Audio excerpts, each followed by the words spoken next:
نحمد ونصلي على رسول الكريم أعوذ بالله من الشيطان الرجيم بسم الله الرحمن الرحيم وجاهدوا في الله حق جهاده صدق الله العظيم।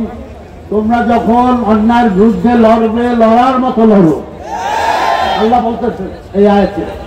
আমাদের স্পষ্ট দাবি, আপনারা জানেন যে তিনটা দাবি, যে সংস্কার যতক্ষণ পর্যন্ত শেষ না হবে আমরা ইসলামী আন্দোলন সংস্কার ছাড়া নির্বাচনে যাইতে চাই।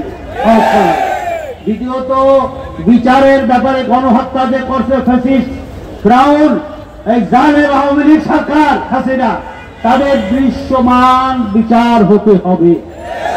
আমরা কেমন দেখতেছি জানেন, শুরু হয়েছে কেবল, এখনো কিছুই হয় নাই। এই জন্য আমাদের ছাত্র জনতা, এই যে আপনার জুলাই আগস্টের যে অভ্যুত্থান, ছাত্র অভ্যুত্থান, সেখানে তারা ওই নির্বাচন দাও নির্বাচন দাও নির্বাচন দাও পাগল হয়ে গেছে বিএনপি।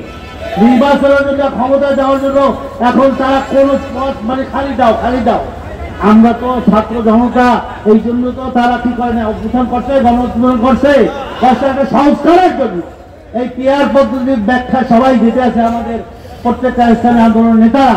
পিয়ার পদ্ধতি তারা নাকি বুঝেই না, তারা বলে খালি ক্ষমতায় যাবো এই যাবো, কিন্তু জনগণের শান্তি অধিকার, যেখানে যে যোগ্য সেই যোগ্য ব্যক্তি ওই যে মমতাজ গান গাইবে হাসিনাবাদ হইয়া চায়, কিন্তু যারা যোগ্য নেতৃত্ব দেবে সেই সংসদে আপনার মেধাভিত্তিক লোক যাবে সেইটা চায় না।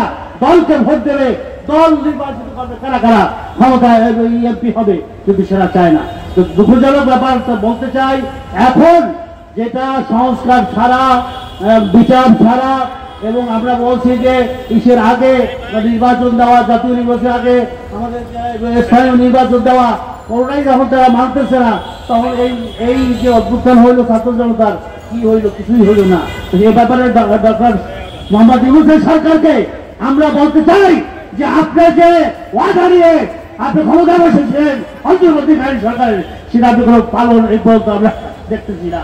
তার জন্য আমরা পিয়ার পদ্ধতি, সংস্কার এবং বিচার এই মাধ্যমে ইনশাআল্লাহ আগামী নির্বাচনে যাইতে চাই। আল্লাহ